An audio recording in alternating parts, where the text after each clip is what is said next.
سامعین سے گزارش کی جاتی ہے کہ ہمارے دونوں چینلز کے پلیٹ فارم سے جتنی بھی آڈیو بکس کی ریکارڈنگ کمپلیٹ ہو چکی ہے اسے خود بھی سنیں اور زیادہ سے زیادہ شیئر کرنے کی کوشش کریں، اور ہمارے سوشل میڈیا پلیٹ فارم کے لنکس ڈسکرپشن میں دیے گئے ہیں۔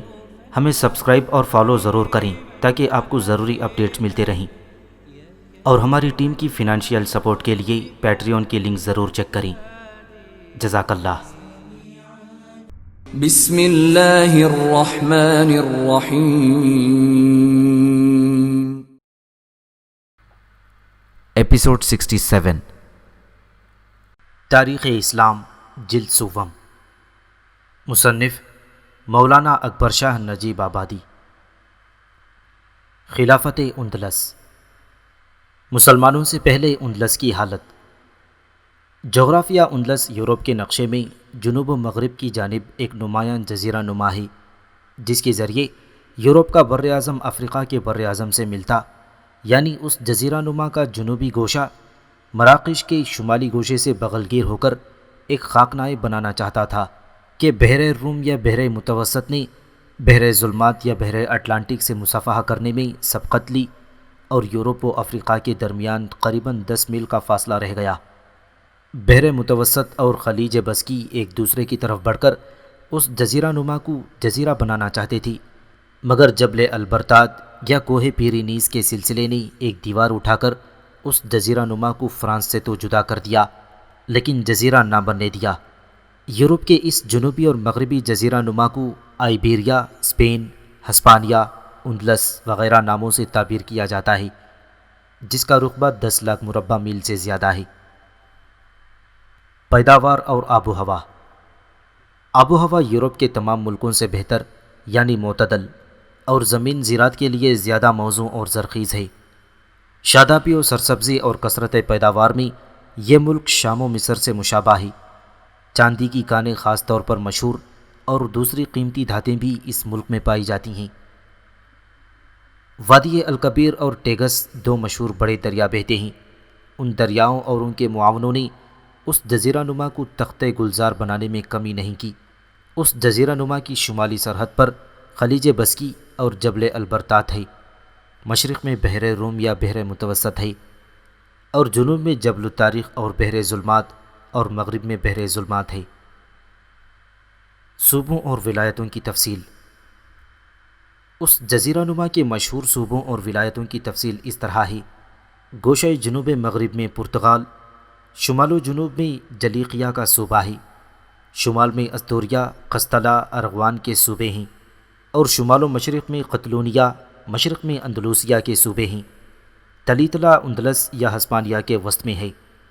قردبہ اور غرناطہ کے مشہور شہر صوبہ اندلوسیہ یعنی جزیرہ نما کے جنوبی حصے میں واقع ہیں۔ اشبیلیہ بھی جنوبی و مغربی علاقے میں مشہور تھا، اور اس جزیرہ نما کا سب سے زیادہ زرخیز و آباد اور قیمتی علاقہ جنوبی حصہ یعنی صوبہ اندلوسیہ ہے، اور یہی جنوبی حصہ زیادہ عرصے تک مسلمانوں کے قبضے میں رہا، جیسا کہ آگے بیان ہونے والا ہے۔ اہل فونیشیا قرطاجنہ رومی اور گوتھ حکومت اندلس میں۔ فونیشیا کی حکومت۔ فینیشیا یا فونیشیا یا کنعان اس ملک کا نام ہے جو ملک شام کا مغربی حصہ کہلاتا ہے اور بحر روم کا مشرقی ساحل ہے۔ حضرت موسیٰ علیہ نبینا علیہ الصلاۃ والسلام سے کئی سو سال پیشتر اس حصہ ملک میں ایک بڑی زبردست اور تجارت پیشہ قوم رہتی تھی، جو کل مورخین میں اہل فونیشیا کہلاتی ہے۔ ان اہل فونیشیا کے جہاز تمام بحر روم میں تجارتی مال ادھر سے ادھر لے جانے میں مصروف تھے۔ مال و دولت کی فراوانی نے ان کو ایک خاص تہذیب اور خاص تمدن کا بانی بنایا۔ فلسطین پر قبضہ کر کے انہوں نے بحر قلزم کے راستے ہندوستان و چین تک، اور ادھر آبنائے جبل طارق سے گزر کر انگلستان و بحر شمالی تک اپنی تجارت کا سلسلہ قائم کر دیا۔ بحر روم کے شمالی اور جنوبی بندرگاہوں پر انہی کا قبضہ تھا، اور ان کی بحری طاقت دنیا میں سب سے بڑی بحری طاقت تھی۔ انہوں نے جا بجا اپنی 9 آبادیاں قائم کر لی تھیں، اور انہی 9 آبادیوں میں شمالی افریقہ یعنی تیونس کا شہر قرطاجنہ ان کا آباد کیا ہوا تھا، جو بعد میں ایک مستقل حکومت و سلطنت کا پایہ تخت بنا۔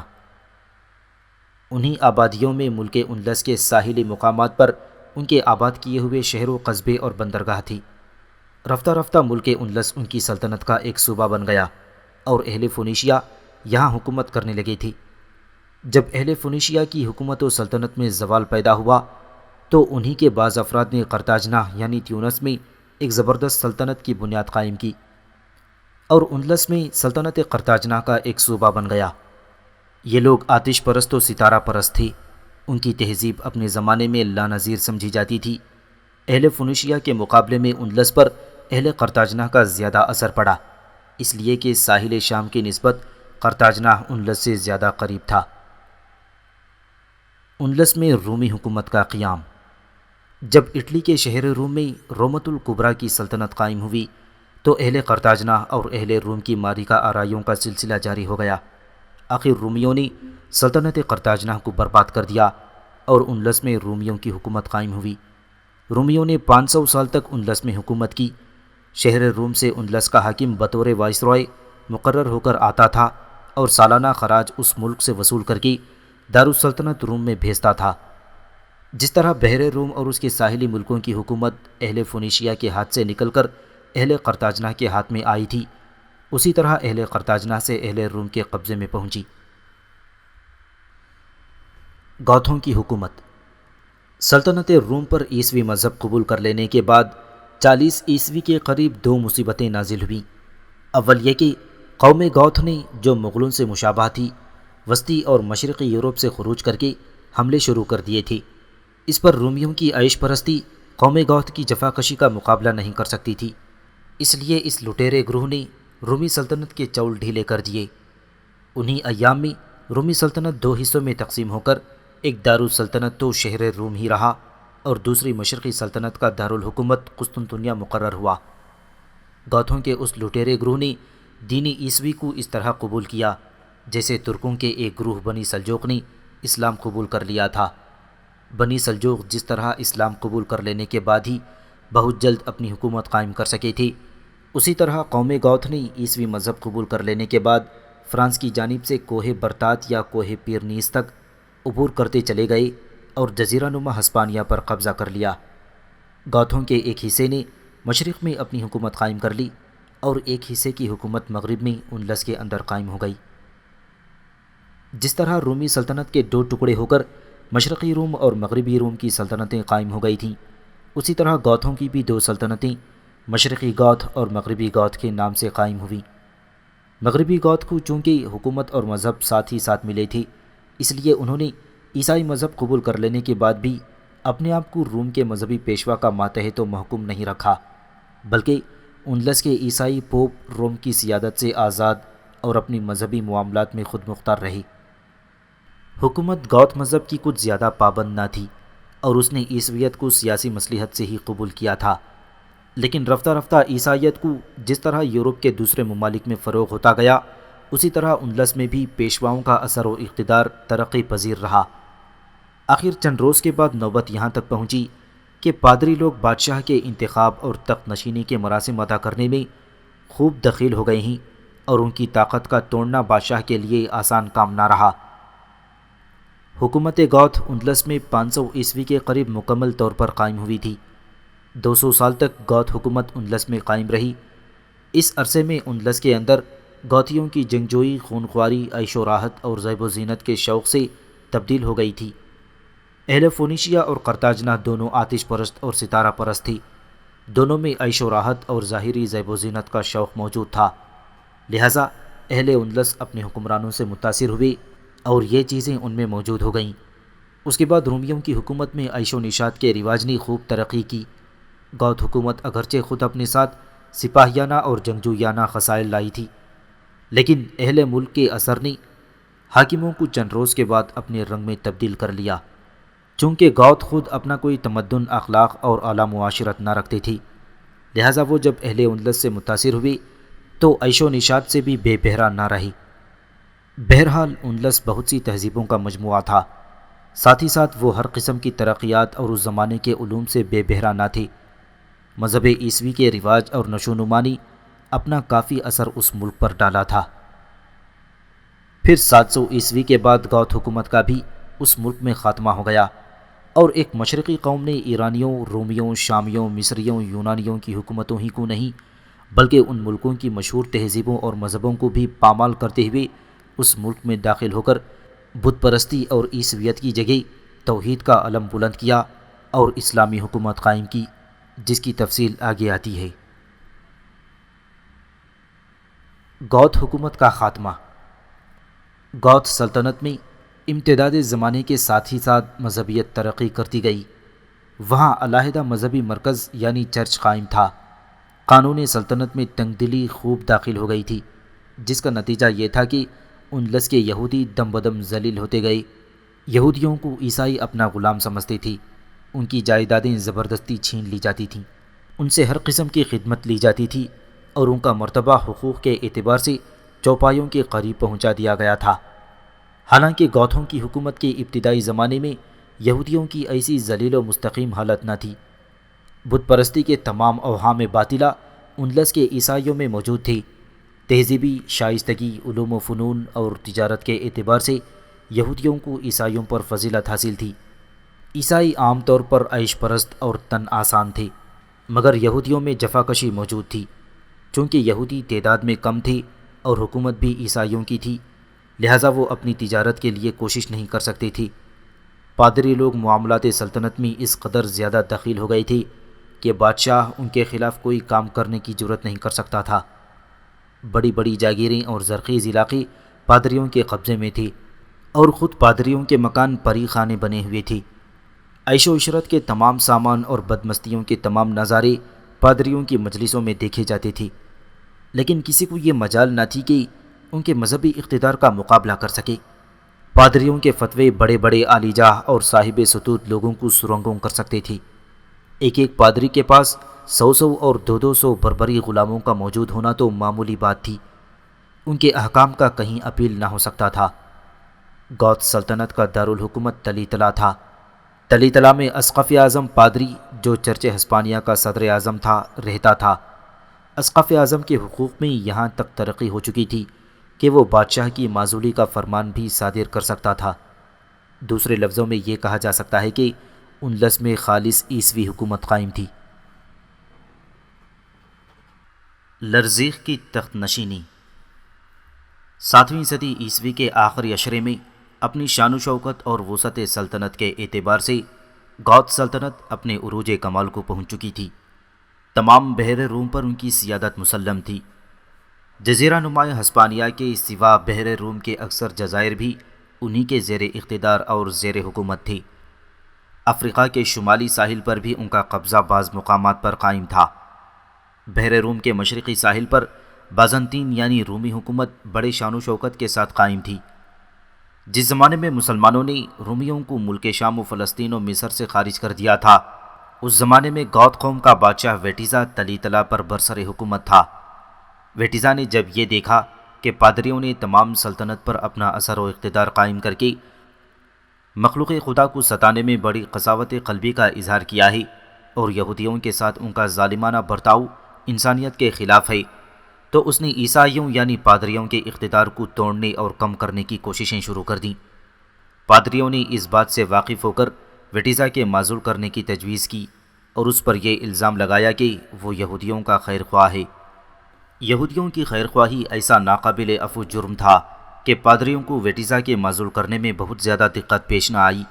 انہوں نے ویٹیزا کو معزول کر کے ایک فوجی سردار لرزیق نامی کو، جو شاہی خاندان سے تھا، تخت نشین کر دیا تھا۔ اس طرح گوتھوں کی سلطنت کا خاتمہ ہو کر لرزیق کی حکومت 8ویں صدی عیسوی کے شروع میں شروع ہوئی۔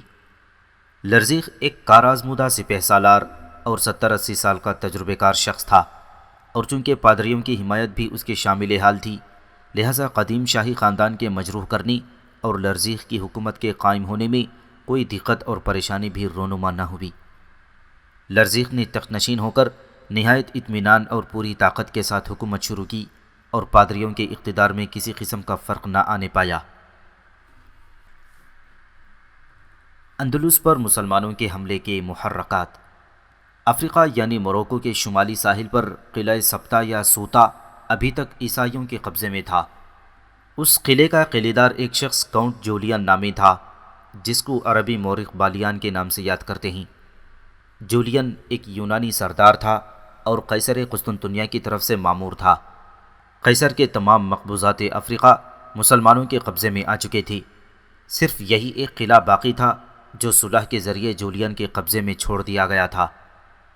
جولین نے اندلس کی عیسائی سلطنت سے حسب منشاء قیصر قسطنطنیہ اپنے تعلقات قائم کر لیے تھے، کیونکہ قسطنطنیہ کے مقابلے میں اندلس مقام سبتہ سے قریب تھا اور اندلس کی حمایت میں آ جانے سے اس عیسائی مقبوضہ کے قیام و بقا کی زیادہ توقع تھی۔ اس طرح کاؤنٹ جولین حکومت اندلس کے گورنروں میں خیال کیا جاتا تھا اور سبتہ حکومت اندلس کی ایک ماتحت ریاست بن گیا تھا، جس کا تعلق برائے نام حکومت قسطنطنیہ سے بھی تھا۔ اندلس کے آخری گوت فرمانروا مسمی ویٹیزا نے اپنی بیٹی کی شادی جولین سے کر دی۔ جب ویٹیزا تخت سلطنت سے معزول کیا گیا تو جولین کو بالتبع ویٹیزا کے معزول اور لرزیق کے تخت نشین ہونے سے ملال ہوا، مگر چونکہ لرزیق کی تخت نشینی پادریوں کے حسب منشاء عمل میں آئی تھی، لہذا جولین کو بھی مجبوراً سر تسلیم خم کرنا پڑا۔ جولین کی ایک بیٹی فلورینڈا نامی تھی، جو بادشاہ ویٹیزا کی نواسی یعنی قدیمی شاہی خاندان سے تعلق رکھتی تھی۔ گوت حکومت کے زمانے میں یہ دستور تھا کہ امیروں، گورنروں، سپہ سالاروں اور بلند مرتبہ لوگوں کے چھوٹے لڑکے بادشاہ کے پاس بطور پیش خدمت رہتے تھے، آداب دربار سیکھتے اور شائستگی حاصل کرتے تھے۔ بادشاہ بھی مثل اپنی اولاد کے ان کے رنج و راحت کا خیال رکھتا اور جب وہ جوان ہو جاتی تو اپنے والدین کے پاس جانے کی اجازت پاتے۔ اسی طرح عمرہ کی لڑکیاں بادشاہ بیگم کے پاس محل میں بھیج دی جاتی تھیں اور وہاں محلات شاہی میں پرورش پا کر جوان ہوتی تھیں۔ بادشاہ اور بادشاہ بیگم ان لڑکیوں کو مثل اپنی بیٹیوں کے سمجھتے۔ اسی رسم قدیم کے موافق کاؤنٹ جولین کی بیٹی فلورینڈا بھی شاہی محلات میں موجود تھی۔ یہ لڑکی جوان ہو گئی تھی اور اس کو اب اس کے والدین کے پاس ہونا چاہیے تھا، مگر اندلس کے بادشاہ لرزیق نے باوجود اس کے کہ وہ بوڑھا شخص تھا، اس لڑکی کی جبریہ طور پر عصمت دری کی۔ لڑکی نے بمشکل اپنی اس بے عزتی کے حال سے اپنے باپ کو اطلاع دی۔ اس خبر کو سن کر جولین کے دل میں طیش و غضب کی آگ مشتعل ہوئی اور گوت قوم کے جس شخص کو بھی اس کا حال معلوم ہوا، اس نے اپنی قوم اور قدیم شاہی خاندان کی اس بے حرمتی کو گراں محسوس کیا۔ کاؤنٹ جولین نے اپنی ناراضگی کو پوشیدہ رکھا اور فوراً سبتہ سے روانہ ہو کر تلیتلا یعنی ٹولیڈو میں پہنچا۔ شاہی دربار میں حاضر ہو کر اپنی بیوی یعنی فلورینڈا کی ماں کے بیمار ہونے اور مرنے سے پہلے بیٹی کے دیکھنے کی خواہش ظاہر کرنے کا حال بیان کر کے فلورینڈا کے لے جانے کی اجازت چاہی۔ یہ ایک ایسا بہانہ تھا کہ لرزیق کسی طرح اس کی مخالفت نہیں کر سکتا تھا، چنانچہ جولین اپنی بیٹی کو لے کر سبتہ میں آ گیا۔ قدیمی شاہی خاندان کے حامیوں میں سے اشبیلیا کا اسقف بھی جولین کے پاس آیا اور لرزیق کی حکومت کے درہم برہم کرنے کی تدابیر سوچنے میں یہ دونوں مصروف ہو گئے۔ موسیٰ بن نصیر اس زمانے میں خلیفہ ولید بن عبد الملک کی جانب سے شہر قیروان میں موسیٰ بن نصیر خلیفہ کے مقبوضات غربی کا وائس رائے تھا۔ موسیٰ بن نصیر کی طرف سے طارق بن زیاد اس کا ایک بربریوں نسل غلام شہر طنجہ کی حکومت پر مامور اور ملک مراکش کی افواج اسلامیہ کا سپہ سالار۔ طارق اگرچہ جولین سے قریب تھا، لیکن جولین نے بجائے طارق سے گفتگو کرنے کی موسیٰ بن نصیر سے اپنا مقصود ظاہر کرنا مناسب سمجھا۔ وہ اشبیلیہ کے اسقف اعظم اور چند عیسائی سرداروں کو ہمراہ لے کر قیروان پہنچا اور موسیٰ بن نصیر کی خدمت میں اپنے آنے کی اطلاع پہنچائی۔ موسیٰ بن نصیر اس عیسائی سے بڑی تعظیم و تکریم کے ساتھ ملا۔ جولین اور اس کے ہمراہیوں نے عرض کیا کہ آپ اندلس پر فوج کشی کریں، فتح و نصرت یقیناً آپ کے شامل حال ہوگی۔ موسیٰ یہ سن کر متامل ہوا اور کوئی تسکین بخش جواب نہ دیا۔ تب جولین اور اسقف اشبیلیہ نے کہا، آج کل اندلس میں ایک شخص غاصبانہ طور پر مسلط ہے۔ موجودہ حکومت اندلس رعایا کے لیے ایک قہر الہی ہے۔ بنی نوع انسان کے حقوق جو محض انسان ہونے کی وجہ سے آپ پر عائد ہوتے ہیں، آپ ان کو ادا کریں اور اہل اندلس کو اس جہنم سے جس میں وہ آج کل مبتلا ہیں نجات دلائیں۔ بجز آپ کی دنیا میں اور کوئی طاقت ایسی نہیں ہے جس کے پاس ہم اپنی فریاد لے کر جائیں اور اس کے ذریعے اس مصیبت سے آزادی پائیں۔ موسیٰ بن نصیر نے جولین کے اس اصرار کے بعد اندلس کے حالات اور حکومت اندلس کی فوجی طاقت کے متعلق سوالات کیے اور خلیفہ دمشق ولید بن عبد الملک سے اجازت طلب کرنا ضروری سمجھ کر ایک عریضہ دمشق کی جانب روانہ کر دیا۔ طریف کی سرکردگی میں ساحل اندلس پر پہلا اسلامی دستہ ادھر جولین کے ہمراہ اپنے ایک سردار طریف یا طارق بن زیاد کو 500 آدمیوں کے ساتھ بھیج کر اس پر مامور کیا کہ جولین کے جہازوں میں سوار ہو کر ساحل اندلس پر اتریں اور وہاں کے حالات سے خود واقفیت حاصل کر کے واپس آئیں۔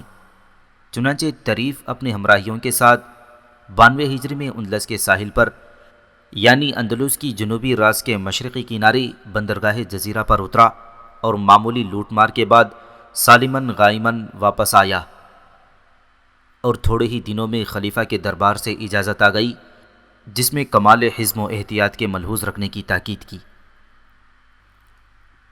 طارق بن زیاد کو اندلس پر حملہ کرنے کا حکم۔ جب موسیٰ بن نصیر کو جولین اور اس کے ہمراہیوں کے بیان کی تصدیق طریف کی زبانی ہو گئی تو اس نے طنجہ کے گورنر طارق بن زیاد کے نام حکم بھیج دیا کہ تم اپنی فوج لے کر اندلس پر چڑھائی کرو، اور طارق اپنا 7000 لشکر کشتیوں میں سوار کر کے آبنائے جبل طارق پر اندلس کے جنوبی راس پر اترا۔ طارق اپنی اس 7000 فوج کو 4 کشتیوں میں سوار کر کے لے گیا تھا۔ اس سے اس زمانے کے جہازوں کا اندازہ ہو سکتا ہے کہ وہ کتنے بڑے تھے۔ طارق کی فوج میں زیادہ تر بربری نو مسلم اور کمتر عربی لوگ تھے۔ مغیث الرومی نامی ایک مشہور فوجی افسر بھی اس فوج میں شامل تھا جو طارق کا ماتحت تھا اور اس کا نائب سمجھا جاتا ہے۔ طارق ابھی آبنائے وسط میں تھا اور ساحل اندلس تک پہنچا تھا کہ اس پر غنودگی طاری ہو گئی، اور اس نے خواب میں دیکھا کہ رسول اللہ صلی اللہ علیہ وسلم اس سے فرماتے ہیں تمہارے ہاتھ پر اندلس فتح ہو جائے گا۔ اس کے بعد فوراً طارق کو آنکھ لگ گئی اور اس کو اپنی فتح کا کامل یقین ہو گیا۔ اسلامی حکومت اندلس میں اندلس کے ساحل پر طارق کا ایک عجیب حکم۔ طارق اپنے ہمراہیوں کے ساتھ اندلس کے ساحل پر اترا اور سب سے پہلا کام یہ کیا کہ جن جہازوں میں سوار ہو کر آئی تھی ان کو آگ لگا کر سمندر میں غرق کر دیا۔ طارق کی یہ حرکت بہت ہی عجیب معلوم ہوتی ہے، لیکن اگر ذرا غور و تأمل کی نگاہ سے دیکھا جائے تو طارق کی انتہائی بہادری اور قابلیت سپہ سالاری کی ایک زبردست دلیل ہے۔ طارق اس بات سے واقف تھا کہ یہ مٹھی بھر فوج ایک عظیم الشان سلطنت کی افواج گیراں کے مقابلے میں بے حقیقت نظر آئے گی۔ ممکن ہے بربری نو مسلموں کو گھر یاد آنے لگیں اور ماتحت فوجی افسر اس بات پر زور دینے لگیں کہ جب تک بڑی اور زبردست فوجیں نہ آئیں اس وقت تک لڑائی کا چھیڑنا مناسب نہیں، اور بہتر یہی ہے کہ طنجہ کو واپس چلیں۔ ایسی حالت میں یہ پہلی مہم ناکام رہے گی اور طارق کے خواب کی تعبیر مشتبہ ہو جائے گی۔ طارق کو اپنے جواب پر ایسا کامل یقین تھا کہ وہ اندلس کا اسی فوج سے فتح کر لینا یقینی سمجھتا تھا، اور اس نے جہازوں کو غرق کر کے اپنے ہمراہیوں کو بتا دیا کہ واپس جانے کا اب کوئی راستہ نہیں ہے، ہمارے پیچھے سمندر ہے اور آگے دشمن کا ملک ہے، بجز اس کے کہ کوئی اور صورت نجات کی باقی نہ رہی کہ ہم دشمن کے ملک پر قبضہ کرتے ہیں اور اس کی فوجوں کو پیچھے دھکیلتے چلے جائیں۔ اس کام میں ہم جس قدر زیادہ چستی، ہمت اور جفاکشی سے کام لیں گے ہمارے لیے بہتر ہوگا۔ سستی، پست ہمتی اور تن آسانی کا نتیجہ ہلاکت و بربادی کے سوا کچھ نہیں ہو سکتا۔ اسلامی لشکر کی پہلی منزل۔ طارق جس مقام پر اترا تھا اس کا نام لائنز راک یا قلت الاسد تھا۔ اس کے بعد سے اس کا نام جبل طارق مشہور ہوا اور آج تک جبل طارق یا جبرالٹر ہی کہلاتا ہے۔ عیسائی جنرل تدمیر کا پہلا حملہ اور شکست۔ شاہ لرزیق کا سپہ سالار تدمیر ایک زبردست فوج لیے ہوئے اسی نواح میں اتفاقاً موجود تھا۔ طارق کے ہمراہی ابھی پورے طور پر اپنے حواس بجا کر بھی نہ پائی تھی کہ تدمیر نے ان نوواردوں کی خبر سن کر ان پر حملہ کر دیا۔ تدمیر ایک نہایت تجربے کار اور مشہور سپہ سالار تھا۔ وہ بہت سے معرکوں میں ناموری حاصل کر چکا تھا۔ تدمیر نے بڑے جوش و خروش کے ساتھ حملہ کیا تھا، مگر طارق نے اسے شکست فاش دے کر بھگا دیا۔ تدمیر نے طارق سے شکست کھا کر اور ایک محفوظ مقام میں پہنچ کر بادشاہ لرزیق کو اطلاع کر دی، اے شہنشاہ، ہمارے ملک پر ایک غیر قوم نے حملہ کیا ہے۔ میں نے ان لوگوں کا مقابلہ کیا اور پوری ہمت و شجاعت سے کام لیا، لیکن مجھ کو اپنی کوششوں میں ناکامی ہوئی اور میری فوج ان لوگوں کے مقابلے میں قائم نہ رہ سکی۔ ضرورت ہے کہ آپ بنفس نفیس زبردست فوج اور طاقت کے ساتھ اس طرف متوجہ ہوں۔ میں نہیں جانتا کہ یہ حملہ آور کون ہیں، کہاں سے آئے ہیں، آیا آسمان سے اترے ہیں یا زمین سے نکل آئے ہیں۔ شاہ لرزیق کی تیاریاں۔ اس وحشت انگیز خبر کو سن کر لرزیق نے تمام تر توجہ فوجوں کے فراہم کرنے میں صرف کر دی۔ لرزیق تلی تلا سے روانہ ہو کر قردبہ میں آیا اور یہیں ملک کے ہر حصے سے فوجیں آ کر فراہم ہونے لگی تھیں۔ لرزیق نے خزانوں کے منہ کھول دیے اور بڑی مستعدی اور ہمت کے ساتھ 1,00,000 کے قریب فوج لے کر قردبہ سے تاریخ کی طرف روانہ ہوا۔ تدمیر بھی اپنے فوج کے ہمراہ رکاب ہوا۔ اس عرصے میں تاریخ بیکار نہیں رہا۔ اس نے شہروں اور قصبوں پر قبضہ کرنا شروع کر دیا تھا اور الجزیرہ اور شدونہ کے علاقوں کو فتح کر کے وادی لقطہ تک پہنچ گیا تھا۔ لرزیق کی فوج میں 1,00,000 سپاہیوں کے علاوہ ملک اندلس کے تمام بڑے بڑے تجربے کار سپہ سالار اور ہر صوبے کے نامور سردار موجود تھے۔ پہلی جنگ۔ شہر شدونہ کے متصل لاجنڈا کی جھیل کے قریب ایک چھوٹی سی ندی کے کنارے 28 رمضان المبارک 92 ہجری بمطابق ماہ جولائی 711 عیسوی کو دونوں فوجوں کا مقابلہ ہوا۔ موسیٰ بن نصیر نے تاریخ کے روانہ ہونے کے بعد افریقہ سے 5,000 فوج بغرض کمک روانہ کر دی تھی۔ یہ 5,000 فوج بھی تاریخ کے پاس اس مقابلے میں پہنچ چکی تھی، لہٰذا تاریخ کی فوج اب 12,000 ہو گئی تھی۔ ایک طرف 12,000 مسلمان تھے، دوسری طرف 1,00,000 عیسائی تھے۔ مسلمان اس ملک کے حالات سے ناواقف اور بالکل اجنبی تھے۔ عیسائی لشکر اسی ملک کا رہنے والا تھا اور اپنے ملک و سلطنت کے بچانے کو میدان میں آیا تھا۔ ادھر اسلامی لشکر کا سردار گورنر افریقہ موسیٰ بن نصیر کا آزاد کردہ غلام طارق بن زیاد تھا، جو کوئی غیر معمولی قدروانی نہیں رکھ سکتا تھا۔ ادھر ملک اندلس کا شہنشاہ عیسائی لشکر کی سپہ سالاری کر رہا تھا، جس کے قبضے میں ملک کے تمام خزانے اور ہر قسم کی عزت و افزائی اور قدروانی کے سامان تھے۔ ادھر فوج میں اکثر نو مسلم بربری تھے۔ ادھر عقیدت مند عیسائیوں کی فوج تھی، جن کو لڑائی پر ابھارنے اور بہادری کے ساتھ مقابلہ کرنے کی ترغیب دینے کے لیے تمام بڑے بڑے اور نامور پادری اور بشپ موجود تھے۔ اس معرکے میں تاریخ کی مٹھی بھر فوج میں جو اپنے حریف کی فوج گراں کا بمشکل 8واں حصہ تھی، اگر شکست کھا جاتی تو یہ معرکہ بہت ہی معمولی اور ناقابل تذکرہ معرکہ ہوتا، لیکن چونکہ 12,000 مسلمانوں نے 1,00,000 باز ساز و سامان عیسائیوں کے لشکر جرار کو شکست فاش دی، لہٰذا یہ لڑائی دنیا کی عظیم الشان لڑائیوں میں شمار ہوتی ہے۔ ایسے عظیم الشان معرکے کی مثالیں تاریخ عالم میں بہت ہی کم اور صرف چند دستیاب ہو سکتی ہیں۔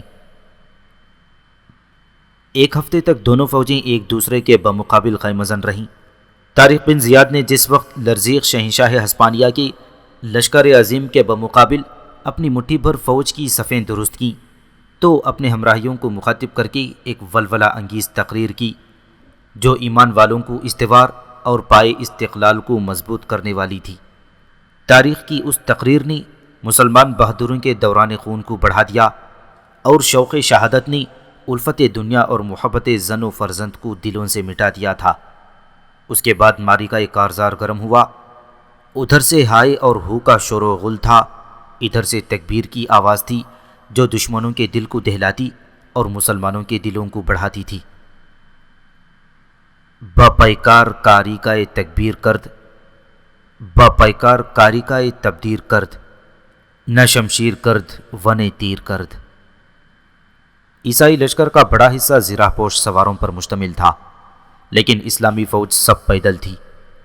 عیسائی سواروں کی صفیں طوفانی سمندر کے لہروں کی طرح جب حملہ آور ہوئی ہیں تو یہ معلوم ہوتا تھا کہ فیل پیکر گھوڑوں اور دیو نشاد سواروں کے پرے مسلمانوں کو کچلتے اور ان کی لاشوں کو سموں کی ضربوں سے قیمہ بناتے ہوئے گزر جائیں گے اور نیزہ اور شمشیر کے استعمال کا موقع نہ پائیں گے۔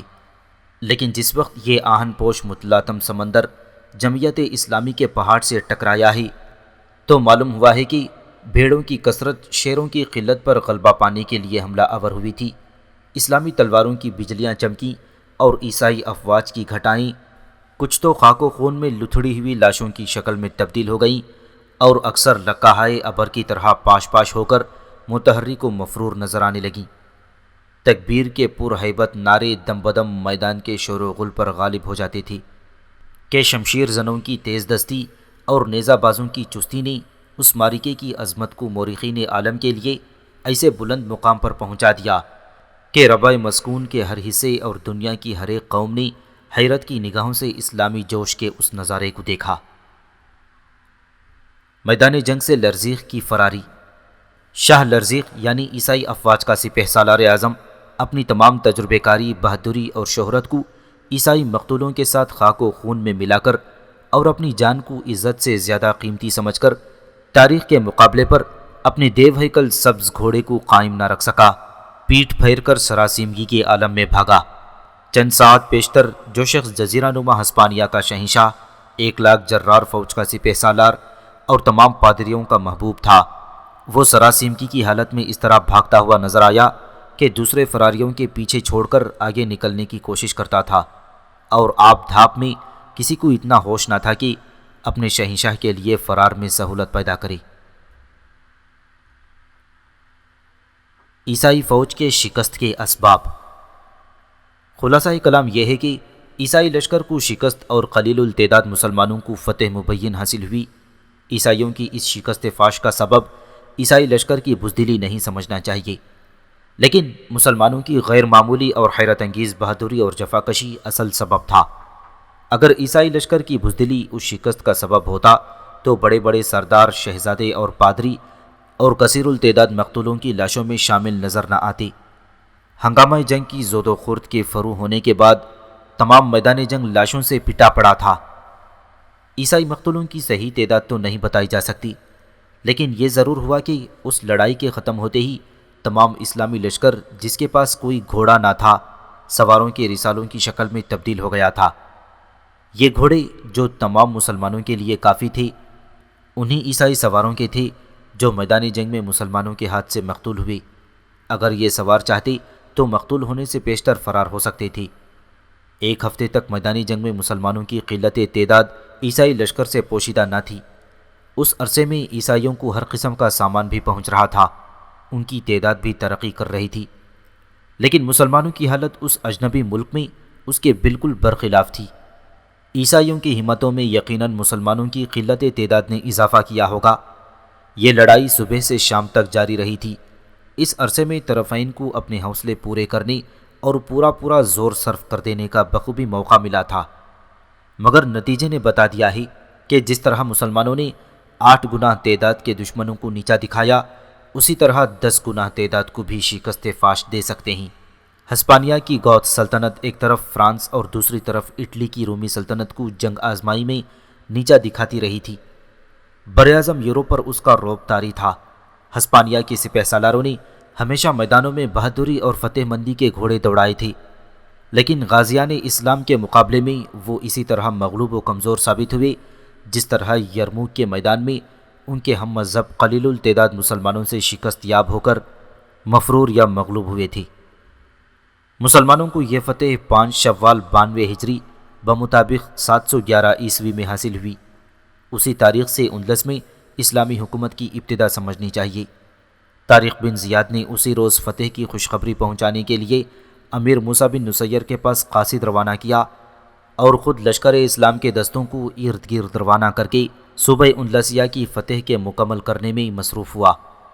موسیٰ بن نصیر اسی فتح عظیم کا حال سن کر بہت خوش ہوا اور خلیفہ کی خدمت میں بشارت نامہ دمشق کی جانب بھیج کر خود اندلس کی جانب روانہ ہونے کا تہیہ کر لیا۔ ایک خط طارق بن زیاد کے نام روانہ کیا کہ تم جس قدر حصہ ملک کو فتح کر چکے ہو اسی پر قابض رہو اور پیش قدمی ترک کر دو۔ اس کے بعد موسیٰ بن نصیر 18,000 کا لشکر لے کر قیروان سے روانہ ہوا۔ قیروان میں اپنی جگہ اپنے بیٹے کو حاکم مقرر کیا۔ جب امیر موسیٰ کا خط طارق کے پاس پہنچا ہے تو وہ جزیرہ نما کا جنوبی صوبہ یعنی اندلسیہ فتح کر چکا تھا، لیکن جزیرہ نما کے بڑے بڑے مرکزی شہر اور دارالسلطنت تلی تلا عیسائی افواج کی چھاؤنی بنے ہوئے تھی، اور اندیشہ تھا کہ عیسائی سردار متحد ہو کر اپنی طاقت سے تاریخ پر حملہ آور ہونے والے ہیں۔ تاریخ کے لیے سب سے زیادہ ضروری یہ کام تھا کہ وہ بلا تعامل شمال کی جانب پیش قدمی کرے اور ایک بعد دیگرے شہروں کو فتح کر کے اس رعب و حیرت کو جو جنگ وادی لقطہ کے بعد عیسائیوں کے دلوں پر طاری ہے اسے کم نہ ہونے دے۔ تاریخ نے سرداران لشکر کو جمع کیا، امیر موسیٰ بن نصیر کا حکم سنایا۔ سب نے یہی رائے دی کہ اگر امیر موسیٰ کے اس حکم کی تعمیل کی گئی تو اندیشہ ہے کہ عیسائی ہر طرف سے ہم پر حملہ آور ہو کر فتح اندلس کے کام کو بے حد دشوار نہ بنا دیں۔ کاؤنٹ جولین بھی تاریخ کے ہمراہ موجود تھا۔ اس نے بھی یہی مشورہ دیا کہ اس وقت ملک کی فتح کرنے میں تعامل نہ کیا جائے ورنہ کام دشوار ہو جائے گا۔ طارق بن زیاد کی قرطبہ کی جانب پیش قدمی۔ چنانچہ طارق نے قرطبہ کی جانب پیش قدمی کی۔ قرطبہ کا حاکم اندلس کے شاہی خاندان کا ایک شخص تھا۔ اس کے پاس وادی لقطہ کی لڑائی کے مفررین بھی آ کر جمع ہو گئی تھی۔ اس شہر کا قلعہ بہت زبردست تھا اور اس کا فتح کرنا آسان نہ تھا۔ طارق نے آ کر اول شہر والوں کے پاس پیغام بھیجا کہ تم صلح کے ساتھ ہمارا قبضہ شہر پر تسلیم کر لو۔ جب جواب انکار میں ملا تو شہر کا محاصرہ کیا گیا۔ اس محاصرے میں زیادہ وقت صرف کر دینے کو مناسب نہ سمجھ کر طارق نے مغیث الرومی کو قرطبہ کے محاصرے پر چھوڑا اور خود طلیطلہ کی جانب روانہ ہوا۔ طلیطلہ کی فتح۔ طلیطلہ کو طارق نے بڑی آسانی سے ربیع الثانی 93 ہجری میں فتح کر لیا۔ طلیطلہ کے شاہی خزانے میں شاہان گوتھ کے 25 عدد تاج طارق کو ملے تھے۔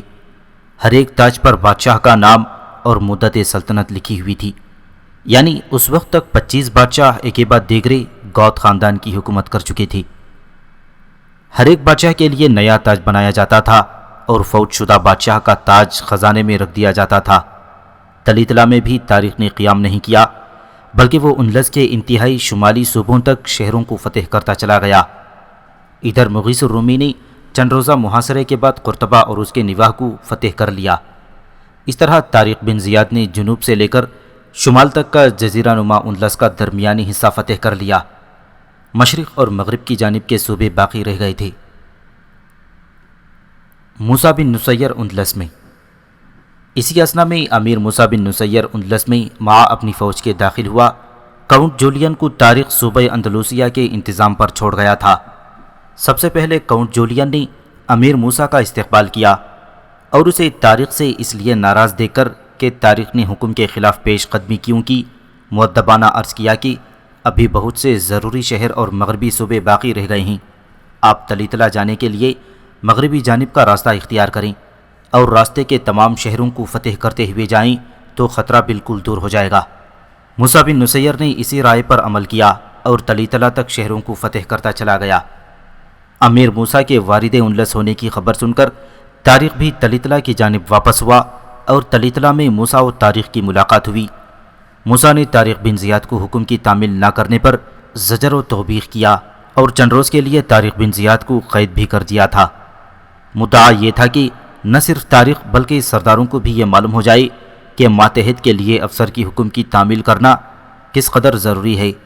اس تنبیہ کے بعد امیر موسیٰ بن نصیر نے طارق کو ایک زبردست فوج دے کر آگے روانہ کیا اور خود طارق کے پیچھے روانہ ہوا۔ امیر موسیٰ ان معاہدوں کی تصدیق کرتا جاتا تھا۔ طارق و موسیٰ اندلس کے شمالی اور مغربی شہروں کے فتح کرنے میں مصروف ہوئے اور موسیٰ بن نصیر کے بیٹے عبدالعزیز بن موسیٰ نے جنوبی اور مشرقی علاقے کو فتح کرنا شروع کر دیا۔ شاہ لرزیق کا سردار تدمیر جنوبی اور مشرقی علاقے میں فوج جمع کر کے عبدالعزیز کے مقابلے پر آیا۔ بہت سی لڑائیاں ہوئیں مگر تدمیر کھلے میدانوں میں عبدالعزیز کا مقابلہ نہ کر سکا۔ وہ پہاڑوں میں چھپتا چھپاتا پھرتا تھا اور موقع پا کر کمین گاہ سے حملہ آور ہوتا تھا۔ آخر عبدالعزیز اور تدمیر کے درمیان صلح ہو گئی۔ عبدالعزیز نے ایک چھوٹا سا قلعہ تدمیر کو دے دیا جس پر وہ حکومت کرنے لگا۔ یہ شرط قرار پائی تھی کہ تدمیر حکومت اسلامیہ کے دشمنوں کو اپنے یہاں پناہ نہ دے اور مذہبی آزادی کو بہتر طور قائم رکھے گا۔ ادھر موسیٰ اور طارق نے بھی ہر ایک شہر سے نہایت آسان شرائط پر معاہدے کیے جن کا خلاصہ یہ تھا کہ عیسائیوں کو مذہبی آزادی حاصل رہے گی، ان کے گرجاؤں کو کوئی نقصان نہ پہنچایا جائے گا۔ عیسائیوں اور یہودیوں کے تمام معاملات انہی کی مذہبی کتابوں اور مذہبی عدالتوں کے ذریعے طے ہوں گی۔ جو شخص اسلام قبول کرنا چاہے اسے کوئی عیسائی مانع نہ کر سکے گا۔ عیسائیوں کے جان و مال اور املاک کی حفاظت کی جائے گی۔ طارق و موسیٰ نے اپنے لشکریوں کو یہ بھی حکم دے رکھا تھا کہ غیر مسافی لوگوں سے قطعاً تعرض نہ کریں۔ بوڑھوں، عورتوں اور بچوں کو ہرگز نہ قتل کیا جائے۔ صرف ان لوگوں کو قتل کیا جائے جو مسلح ہو کر میدان جنگ میں آ جائیں گے اور مسلمانوں کا مقابلہ کریں گے۔ طارق و موسیٰ شمالی مغربی صوبوں کو فتح کرتے ہوئے جبل البرتاد تک پہنچے اور جبل البرتات کو عبور کر کے ملک فرانس میں داخل ہوئے۔ فرانس کا جنوبی علاقہ فتح کرنے کے بعد لشکر اسلام موسم سرما کی شدت اور سامان رسد کی نایابی کے سبب واپس جبل البرتات پر آیا، اور موسیٰ بن نصیر نے ارادہ کیا کہ سال آئندہ میں ملک فرانس کو فتح کر لیا جائے اور آسٹریا اور اٹلی اور بلقان کو فتح کرتا ہوا قسطنطنیہ پہنچے گا، اور واپس آ کر شمال و مغربی صوبے جلیقیہ یا گولیشیا جو ابھی تک مفروروں کے لیے جائے امن تھا وہ بھی فتح کرے گا۔ اندلس پر مکمل اسلامی قبضہ۔ موسیٰ بن نصیر نے اندلس میں وارد ہو کر اور دارالسلطنت طلیطلہ سے شمال کی جانب روانہ ہونے سے پہلے مغیث الرومی کو تحفہ اور ہدایہ اور ملک اندلس پر قبضہ ہونے کی خوشخبری دے کر دارالخلافہ دمشق کی جانب روانہ کیا۔ پھر مغیث الرومی دارالخلافہ سے اس وقت واپس آیا جبکہ صوبہ جلیقیہ کو موسیٰ بن نصیر فتح کر چکا تھا اور ملک اندلس پر قبضہ کر کے یورپ کے بقیہ ملکوں کو فتح کرنے کی تدابیر میں مصروف تھا۔ مغیث الرومی خلیفہ کے پاس سے موسیٰ کے نام جو حکم لے کر آیا، اس نے موسیٰ بن نصیر کی اولو العزمیوں کو افسردگی سے تبدیل کر دیا۔